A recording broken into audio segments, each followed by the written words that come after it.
Warning! The episode you are about to listen to most likely contains graphic language, details of violence and murder, and may not be suitable for all audiences. Listener discretion is advised.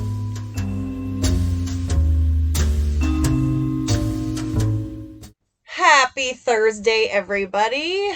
Hey, what's up? Welcome to Murder with My Mother, the true crime podcast where I talk murder with my mother. Hello, Mother, my 48-year-old mother. Hey, I told you I was born in 1985. Mom just celebrated her birthday on the weekend, October 3rd. On Sunday. Libras, she's nice and balanced. Just as crazy on each side of the scale. Yeah, balance. That's what balance is. Yeah. So that's old news. And yeah, it's kind of like gloomy and blah, because it's, October weather. So we also just celebrated our 1-year anniversary of Murder with My Mother. Well, that's October 1st. It was October 1st, yeah. So it was a couple days before Mom's birthday, and yeah, here we are. So kudos to all of you that have listened to every episode, and if you got sick of us after a couple, then you're not listening right now. Why don't you turn it back on and give her another go? Go fuck yourself. No, I'm just kidding. They wouldn't hear it anyway. Yourself. They wouldn't hear it anyway. But no, to keep you guys updated with any of those cases, there's no updates. Well, I think last time we talked to you, the police were still at Naomi Onatera's house in Langley, and they had the F-CERT team digging up the entire yard after the cadaver dogs found a trace of something, and the case was handed over to IHIT. Then they spent 12 days at the house, and they had the road blocked off and tons of trucks and anthropologists and dogs, and I saw a cool detective I think I told you guys about. Yeah, the mine hunter detective. Yeah, and then it was so weird because they just packed up and left. They just kicked it, and they didn't even tell anybody anything. And we're, like I said, we're in those groups on Facebook, so the discussion group for Naomi Onatera. People are losing their fucking minds. They are going, they're like, we don't feel safe.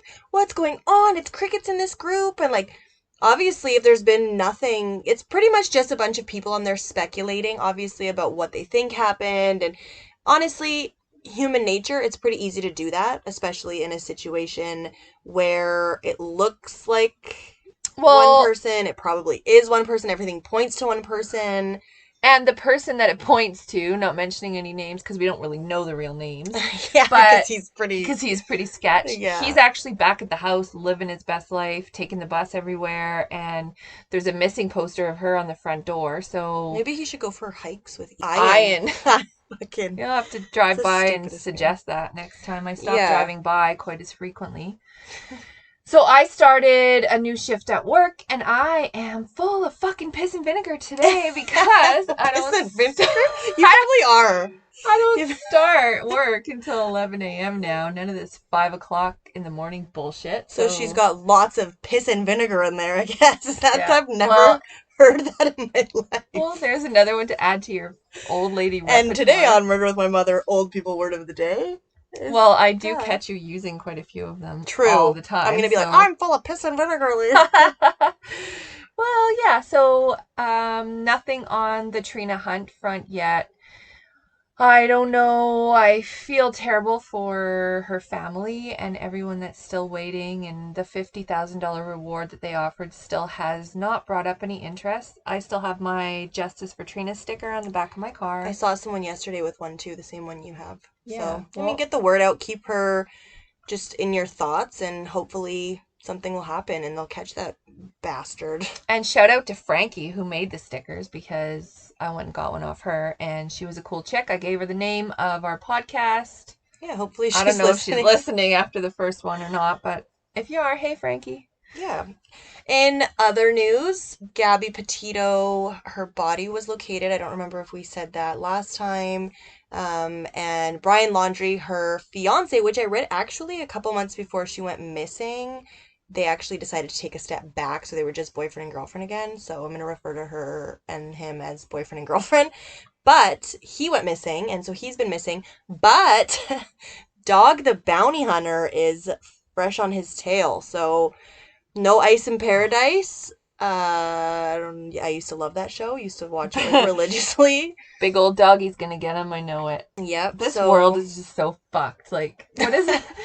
What is it like reality that someone's gonna get killed in real life? Someone's gonna find their body or lead FBI to their body from YouTube. Yeah. And then Dog the Bounty Hunter is gonna step in and catch the guy that killed her. Yeah. And who even let him fucking go anywhere is my question. His parents. No, I know, but like, Well, I don't know. It's I all don't know. sus to me. It's all sus. And I mean, we live in a country that is pretty lenient on criminals. And today's case is actually going to magnify, showcase, illuminate, Blow your fucking mind. and like really, really call attention to the fact that our justice system in Canada is Shits the bed. It does. It's extremely lenient, and Yeah. this is going to be.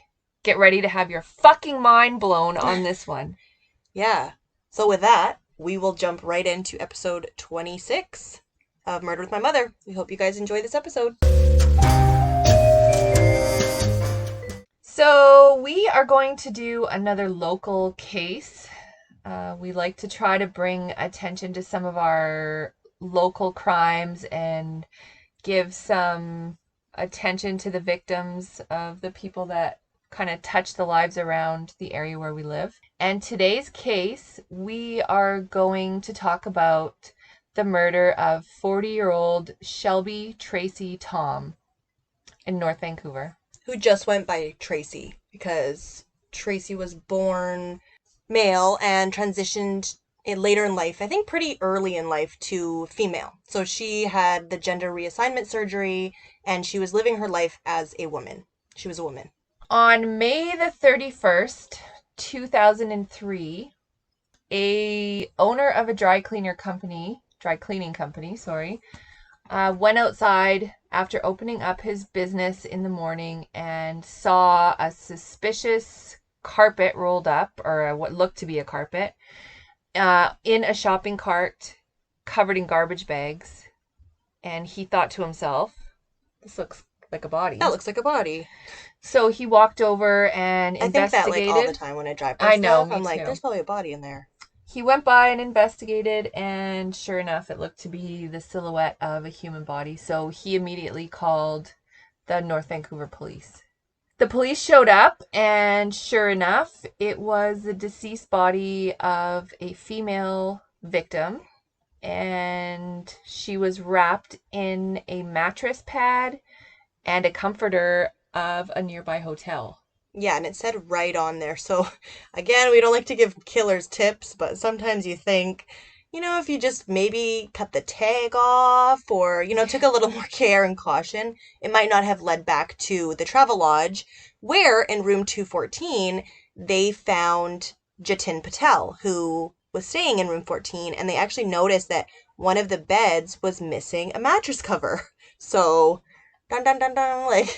After talking to Jatin Patel, they got out of him pretty easily that he had been associating with sex workers in the area and that he had just come from the United States where he was deported back to Canada after serving a jail sentence. A few jail sentences, actually. So he had just actually got out of jail. I think it was 4 days before that. Yeah, and he did a 60-month sentence for, I want to say theft, like robbery, theft. So he was put into the jail cell, and they actually put him in there with an undercover cop, which they do quite a bit. And you have to remember that this was only 1 year after Robert Pickton was apprehended.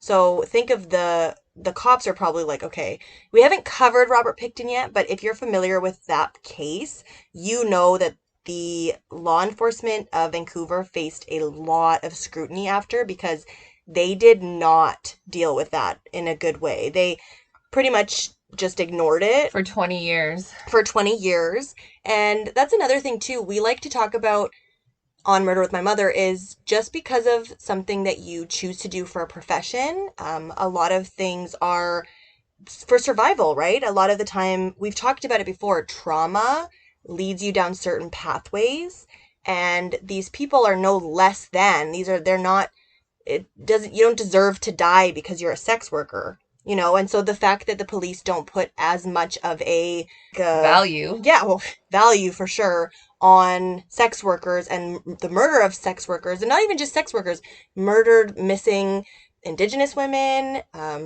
different people from different walks of life. They think because you live a high risk lifestyle, oh, they just ran away. That's usually the go Yeah. to, right? Everyone just fucking runs away. 1972 all over You're again. hitchhiking and you probably just ran away.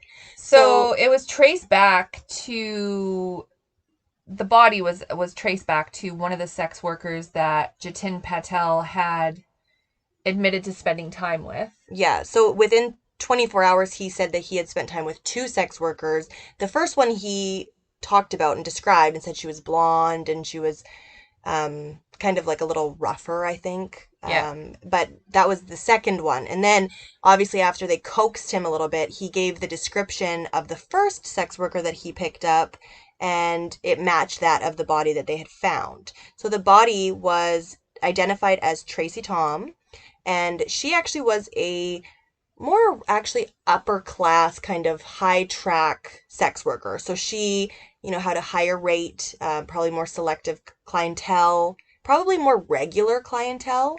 And she met him at the Penthouse, which is a nightclub down, it's actually a strip club, I'm pretty sure. Yeah. And she wasn't a survival sex worker. She had a degree in history from Simon Fraser University. She owned an expensive condo for those Yeah, times. half a She million had, dollars. yeah, And in that time, 2003, half a yeah, million, it was probably a really nice condo. Now you'll get a bachelor suite, not even, yeah.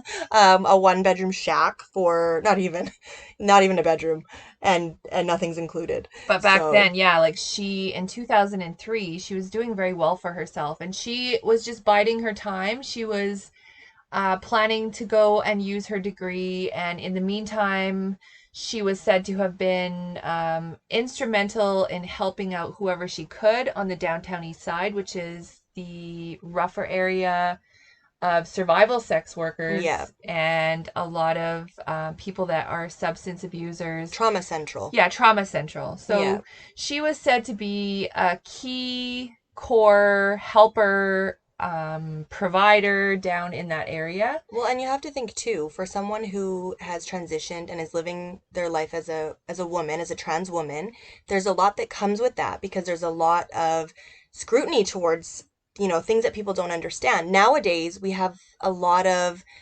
respect, obviously, and I mean they obviously were all always entitled to respect, but there's more of a light shone on, the LGBTQ plus community, and more understanding, more awareness, more everything. Before it was kind of like, like even to say like, oh, that's gay, nowadays people have more of a, you don't say that. You don't say stuff where it's, kind of, I don't know, you just don't. It's just very different in today's world, but there Well, are still people that just they don't understand it, so they just it makes them uncomfortable, yeah. basically. And I think that we, one thing I am proud of us for, most of us, is to realize that we are born a certain way and feeling a certain way. And the transgender community is basically someone that's born in the wrong body and they Mhm. grow up in the wrong body until now it's come to a place where people are recognizing it and accepting it in even in their young children, and it's great because people can go on to live the life they were meant to live without the trauma associated with being so different. And I hope that that continues to be progressive in our world.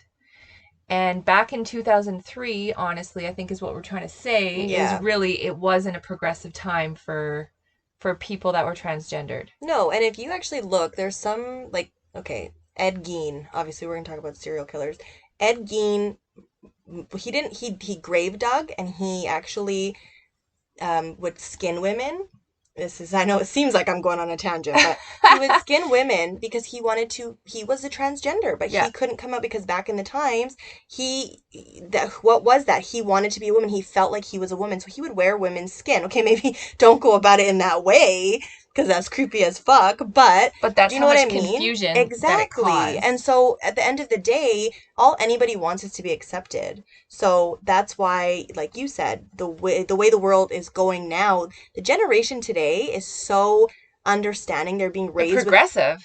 and fluidity of Yeah. like just being who you are, and love is love, and you know being you're lucky if you're born into a body where you feel like yourself.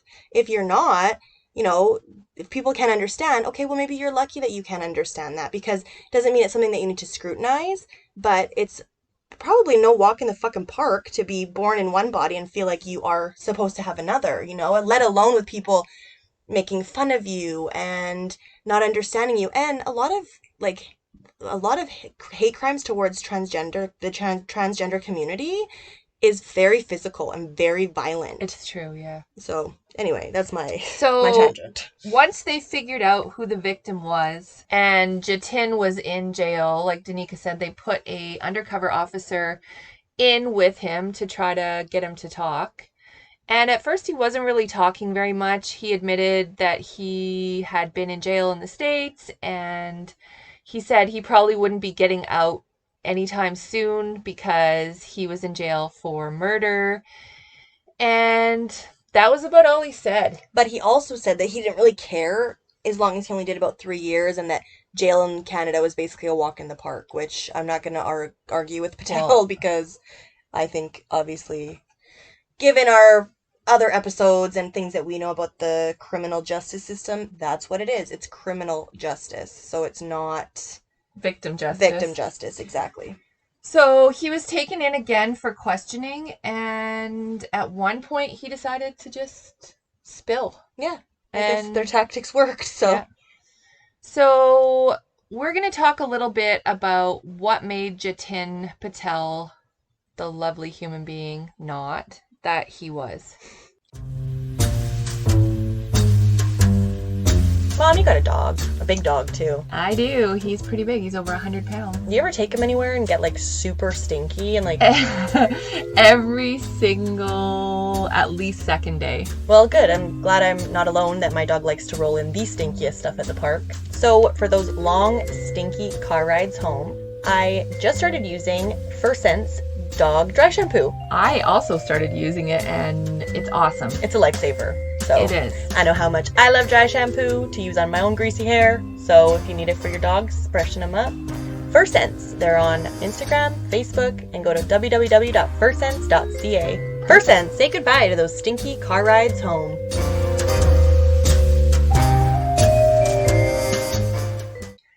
Jatin Patel was born on September the 9th, 1974 in Toronto, Canada. And his birth, to start out with, was a shit show. His mom went into labor at home and she was alone and ended up having him on the floor of their kitchen. And the neighbor found them. And Which I was like, okay, if I go into labor, like, and I have to rely on a neighbor, like, nobody will ever find me. well, not this day and age. No. Progressive, but not progressive in the socialization aspect. No, it's gone the other way, I think, that way. So he was born with a bunch of weird quirks, I guess you could say, deformities. One being a closed anus. So A I just want to get closed that out there. anus. So he had a closed anus, which I didn't even know was a thing, but I guess it is. And Sorry if anyone has a closed anus, I just never heard about it before. no, So if you do, then I'm cool with it. Hopefully it got opened. And also a weird growth on his head. a tumor. A tumor growing off of his head. And he was born to Indo-Canadian parents that he said were pretty old-fashioned, but it didn't sound like they were Like Indian very old-fashioned. involved in the Indian Mhm. community, and he wasn't really ever allowed to play with anyone, or apparently. I mean, this could just be him singing a sob story too. So when he was a young boy, his family moved from Toronto to the southern United States. I think Georgia, mostly. Yeah. That's where he spent most of his time, was Georgia. So he was there from kindergarten to the fifth grade. So I think that's where he was the most. So you have to think they probably moved around really pretty frequently if he was only in one place at the most for 5 years. Yeah, and his family's business was they would buy motels and basically flip them, like fix them up, run them for a bit, and then flip them. And so he witnessed, how old was he when that happened? 10. So when he But I was don't know if 10, he witnessed it oh, or his father, who ran one of the motels, I guess had a dispute with one of his employees over finances. Probably didn't pay him enough. I'm not sure, but that actually ended in a murder suicide. So Jatel, what's his fucking name? Jatin Patel. Jatin. Sorry. So Jatin's dad was murdered, and the man after committed suicide. So that's So traumatic. yeah, that's a bit of a fucked up start for a Yeah. 10-year-old. Well, the closed anus and now the dead dad. I mean, Oh, Jesus. well, it still doesn't fucking give him the right to do what he did. No. Anywho, he's in grade 12, so at the age of probably 17, Yeah. was charged for the first time because he forged a bunch of checks that he stole from his mom and cashed them. And he also had broken into some of the motel guest rooms and stole some checks of theirs, forged and cashed those. And he was just given probation at that time. But that kind of started him onto a life of doing that kind of stuff like crazy. Like he was in jail several times for theft. Yeah. Yeah. Forgery. So obviously you have to think too, because I'm not sure if after his dad passed away, but I would assume they continued to run motels. The mom probably continued to run either that motel or another one. So he probably had a lot of access to the front desk where people back in the day you would pay in a check, right? So Yeah. think about, he probably had all this access to people giving him checks, giving him credit cards, giving him this, giving him that, working the front desk, just being the kid of the owners. And so I think that just probably he, I mean, when you're dealing with trauma, again, his dad died, and I think that he was quite sheltered and closeted and kept kind of too, I don't think he had a Well, whole lot of friends and stuff. and he's only 5'2" Too. and 120 pounds. And so, I yeah. could fucking foot sweep him so fast. We were talking about how easy we could beat him up, but anyway, he. I feel like that's a theme. Maybe we're violent. Like I could fucking bench press that motherfucker. So after a bunch of time in jail on and off, and there are reports, like documented reports, that he had reported that he was sexually assaulted in prison. Well, he spent, after it's all said and done, he was in there for 14 years in penitentiaries in the United States. Yeah, So so that makes Canada look like an even bigger fucking walk in the park than it actually is, especially when it comes to the legal justice. yeah, totally. Because there, they are not fucking, They're it's not fucking not, around. Like, that's no, it. So finally, the states got sick of his bullshit and deported him back to his home country, which is Canada. And he came back for a little while. But none of his family lived here because they all lived in the States. Yeah, so he lied and went back over the border, and the border guard had asked him, like, have you ever had any run-ins with the law? Probably a bad tactic to just take someone's word. Yeah, and they did take his word and let him back in. So But this was then, also pre 9/11, so they were a lot more lenient before 2001. yeah, that is true. But So, still, I mean, fucking run the guy's name, you know? yeah. Like, So then he got caught again, mhm. and they realized and sent him back again. And he was also charged for Lying lying to an to a, officer. yeah, big whoop. So he was just back in Canada, like for one day when the crime against Tracey happened. Yeah, so he went to the penthouse. Obviously, he's looking for a good time, and goes to somewhere that sounds fun, I'm assuming, and looks for a sex worker. So this makes me think, though, there's no way that this could have been his first time. Because you have to think, in the States, they're not quick to link things, you know? So it's Yeah. like, how do they even know that this was the first time That that this this happened. happened, right? Who knows? Well, there's so many unsolved cases. Well, and the fucking shit that this guy gets himself into over the next 10 years is like fucking ridiculous. Yes. So he apparently they had an agreement that he would pay her $400. Where is he getting this money? Like he just I don't know. fucking came into the country. Maybe forged his mom's check, and he was gonna Probably. pay Tracey with the $400. But he said to the police that they went back to the room, they exchanged sex, and while he was in the process of performing oral sex on Tracey, he saw scars that were indicative of her having had gender reassignment surgery. Which And he flipped out and couldn't help it, and broke her esophagus, is what he yeah, said. he broke her esophagus.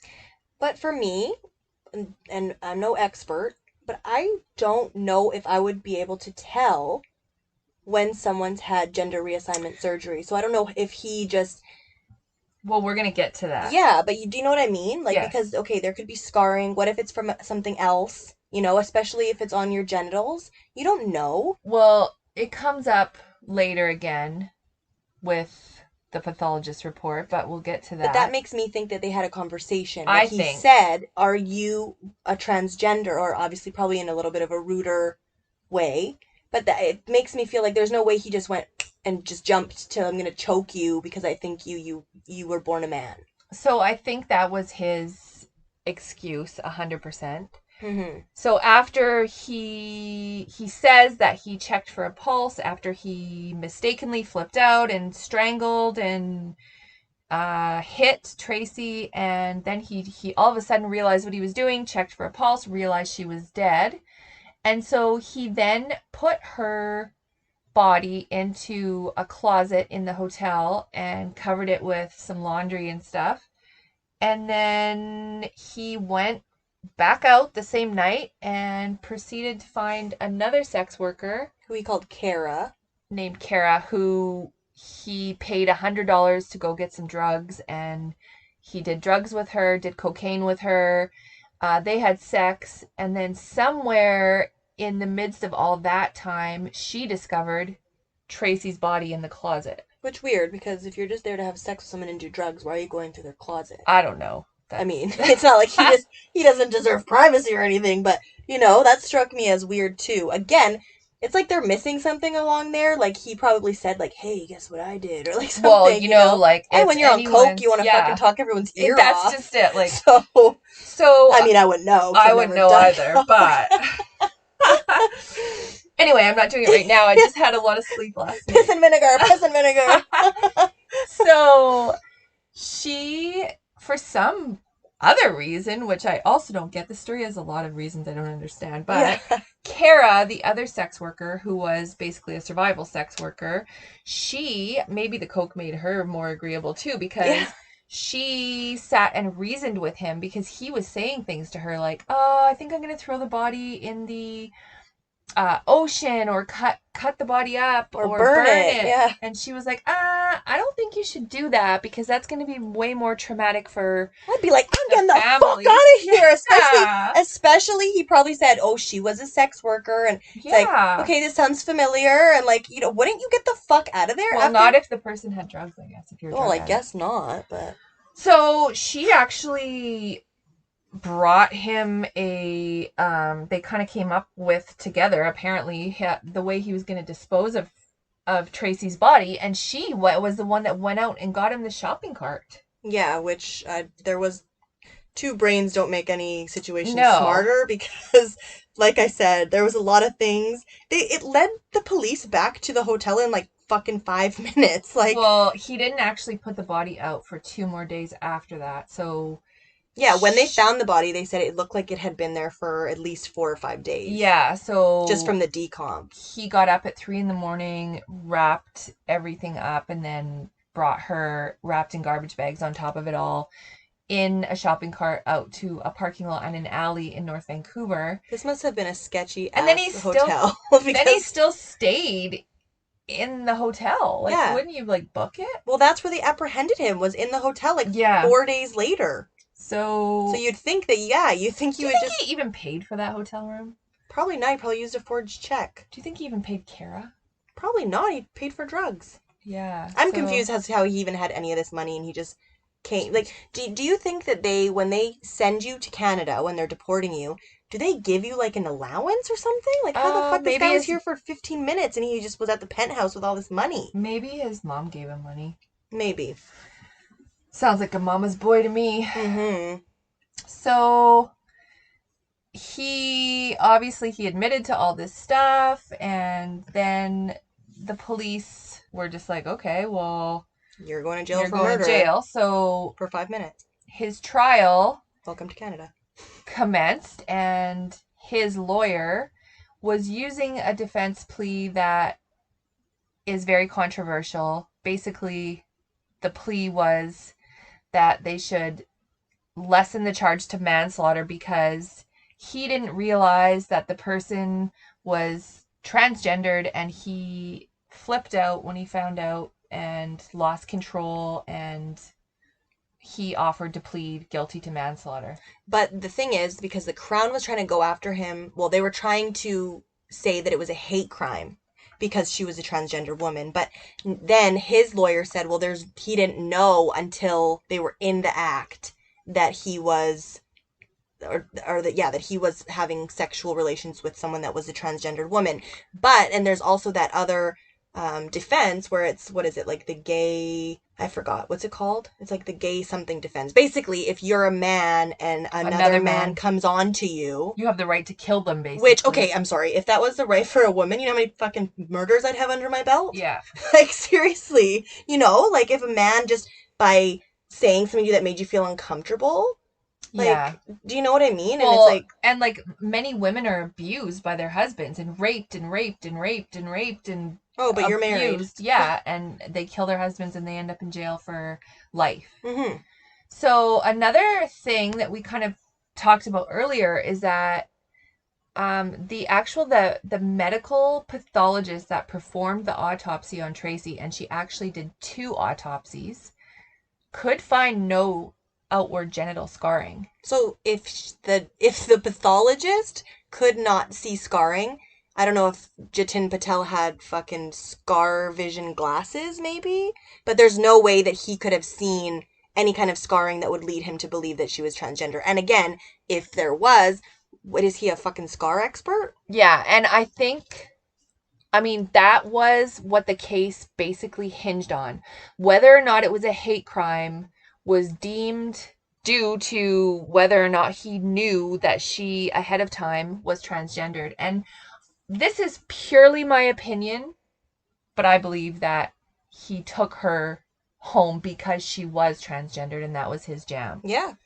And so that was his jam. Yeah, so I think so too. Yeah, stuff will come out later more and more that you're going to be like, what the fuck? Yeah, because we've been like, what the fuck for the last 2 days researching this. So the judge found that there was not enough evidence to say that he had created a hate crime.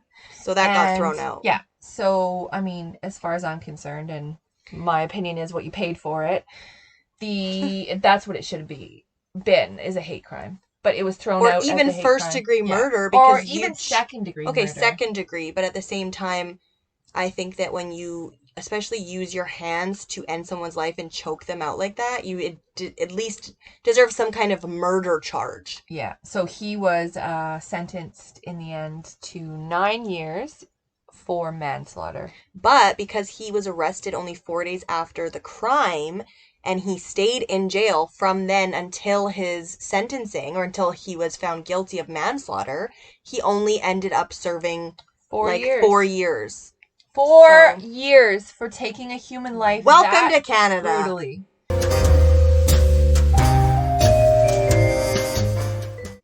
He was released into the community that we currently live in. Yeah. Just no one was warned the first time. He was released into a halfway house, and then he decided shortly after to not come back on his curfew time. Yeah, so he wasn't even following simple orders of his parole. No, he was found to be doing a lot of stuff over that time. He was found to be using drugs. He was found to be not coming back when he was supposed to. Yeah, luring young girls on Facebook. Yep. So he was living in a halfway house in Surrey, and he found this girl on Facebook and started messaging her, and she was 13. So he actually talked her into coming to a motel, And she brought a and friend. she brought one of her friends, and it was the Linda Vista. Oh. Yeah, so that's on King George, so Yeah. So you know that one. Yeah. And yeah, it's a kind of a rundown area in Surrey. Along King George, there's a lot of motels, and it's rough area. And so two 13-year-olds came to hang out with this creepy sex offender or murderer, a A manslaughter. murderer, yeah, who just got out of jail. Yeah, and they smoked crystal meth, and he tried to basically have sex with her, but she panicked, probably because he's a fucking creepy weirdo, and just offered to give him a hand job. Oh, So anyway, 13. 13. And so then that happened, and probably like a month after that, he was in Safeway, which I can pinpoint what Safeway it was. Probably the one in Wally on 108th and in King George. 104th and King George. Oh, 104th and King George, sorry. With the grossest bathroom on the planet. Yeah, and I've seen like literally probably 17 people get arrested there just Same. driving by. Same. And he actually went up to, there was a little girl, 13-year-old girl, in Safeway with her mom and her brother, and they were getting stuff for Sundays. They were getting toppings for Sundays. Oh. So her and her brother went in one aisle, and he just went up and pinched her butt for 5 seconds. It's not even like a oh, oops, sorry. It was like a pinch and hold. And so then the mom was like, "Did you just fucking touch my daughter's ass?" Because the daughter was like, "He touched my bum," and then the police came, he was arrested, and then he was released again. So he has spent a lot of time back and forth to jail, and then it was a month after that he invited that same girl from Facebook that he met to come smoke meth at his halfway house. So he said, like, put on a hoodie and you and your friends sneak in.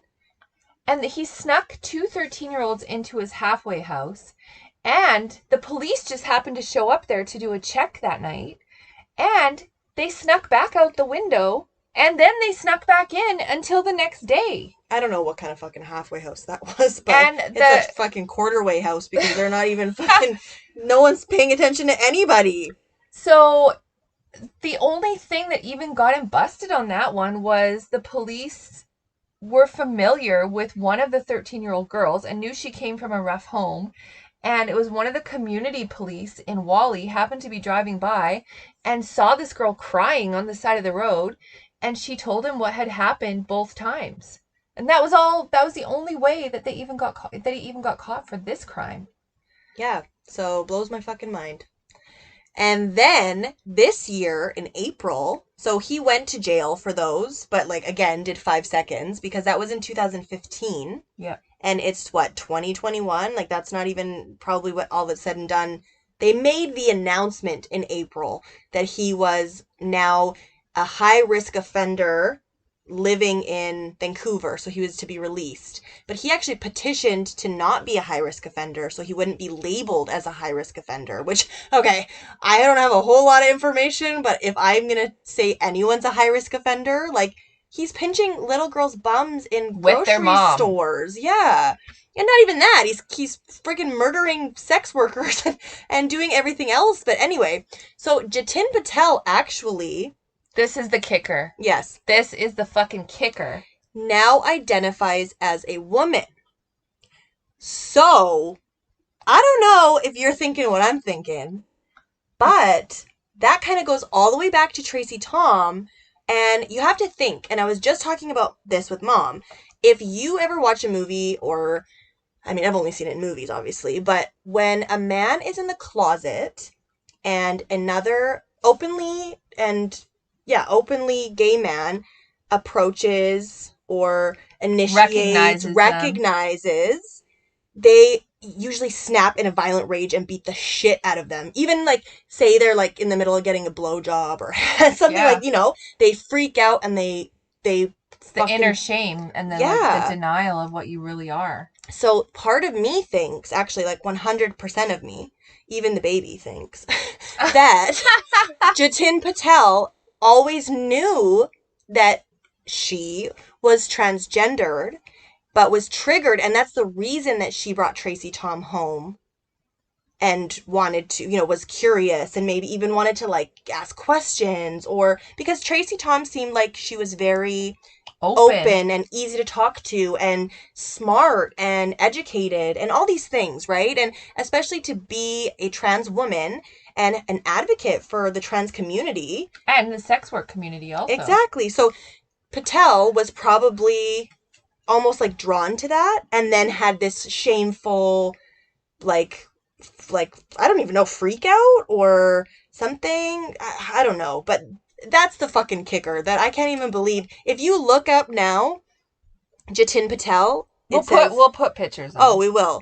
But anyway, also Jatin Patel had leukemia at one time and is in remission and all this. There's a lot of stuff with this fucking woman now. But the weird thing is she actually lives in our community. She could be listening to this podcast right now. You could be walking by her on the street. You would know.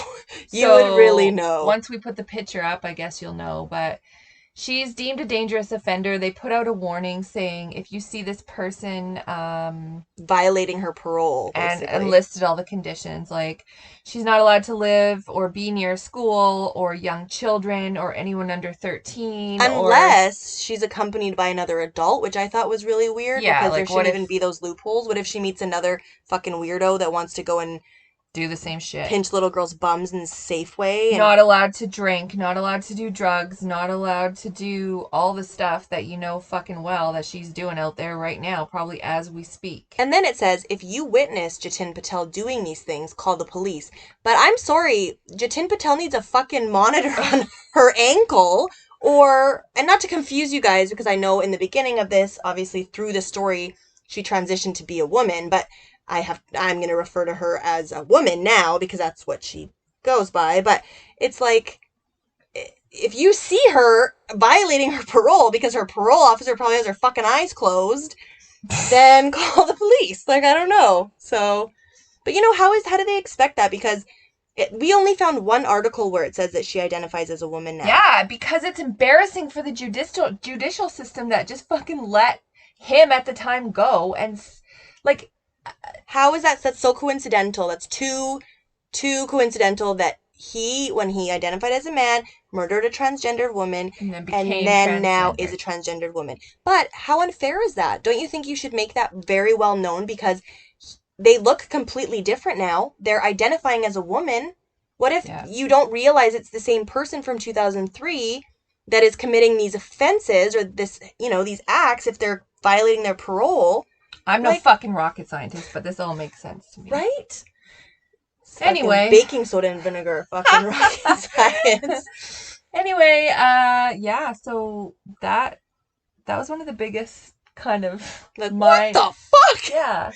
When we started researching this case, I had no idea that Jatin Patel now identifies as a woman until I then found Danica sent me like, what the fuck? picture, and we're like, oh my goodness me. Yeah, so on our artwork for this week, we will put a picture of Jatin in 2003, and we'll put a picture of Jatin. And honestly, you know that I don't really like to. I would rather put pictures We don't of the want to victim. glorify. No, but you know what? This person is out and living in our community. So keep your fucking eyes peeled for this fucking weirdo because. And also there, to say about Tracey Tom, like all we've really heard about her is really nice things that people from her community that knew her said, but her family was extremely private and there's not a lot of information on her upbringing and her life before. We know she had siblings that were very close to her, but yeah, there wasn't a lot of stuff for us to call attention to about her life and to celebrate. No, and we love to talk about the victim and talk about the life that they lived. And unfortunately, there's not a whole lot at our disposal to find about her, right? So, and even picture wise, there's like basically one picture that circulates. So we will put that picture up, but yeah, and everyone that knew her loved her. Everyone that knew her had nothing but good things to say about her. Great things to say about her. Yeah, and apparently it was the same. And anyone that she knew, she never had a bad word to say about anybody. But the thing is that really gets me is when you Google anything about Jatin Patel, it says, oh, Jatin Patel murdered a transsexual sex worker. Like, they don't even call her by name. They don't give her the respect and the, the memoriam that she deserves, because there's not, like I said, because of what lifestyle you choose, that doesn't mean that you are lesser than anybody else. That is true. And on that note, love each other, keep each other safe, and I hope none of you runs into Jatin Patel. Yeah, and if you do, fucking punch him right in the anus. Leg sweep, kick him in. Well, sorry, punch her right in the anus. Yeah. How about that? Hopefully it's not still closed. Anyway, we love you guys, and that was episode 26. And yeah, good job, Mom. That was a good one. Thanks. That was a fucked up one, though. It was because very interesting, yeah. And all of these cases, I can't help but take every single one we do about the Canadian justice system. It just makes me want to rip all my hair out and yell, what the fuck, and just... Well, especially because there's people that have done like 20 years in jail for growing pot, and this guy did 4 years in jail. Oh, he also robbed a bank at one point, or attempted to rob a Bank of Montreal in Surrey, but got away with no money. Oh. So, I don't know, like... If that's not like a high-risk offender, I don't know. The fact that he was easily to be like, I'm not a high-risk offender. Sorry, she was able to say, I'm not a high-risk offender, and then they just let it go. It's like, when you look at the fucking backup and be like, actually, bitch, you are a high-risk offender. Yeah. And if kids aren't even safe in a grocery store, like, without being sexually groped, or on Facebook, do you know what I mean? Like, I really hope, like, this is one of those cases where I don't want to make a dire prediction, but it seems like this person is not done offending. So hopefully I'm wrong, and I'd like to wish all of you really happy Thanksgiving next weekend. Canadian Thanksgiving is next weekend. Mm-hmm. And go out there and get some turkey, and hopefully love your family, and don't be a Jatin Patel. Yeah, there you go. Take it easy, everybody. So until next time, this has been Murder with My Mother, the true crime podcast where I talk murder with my mother. Bye, guys. Bye.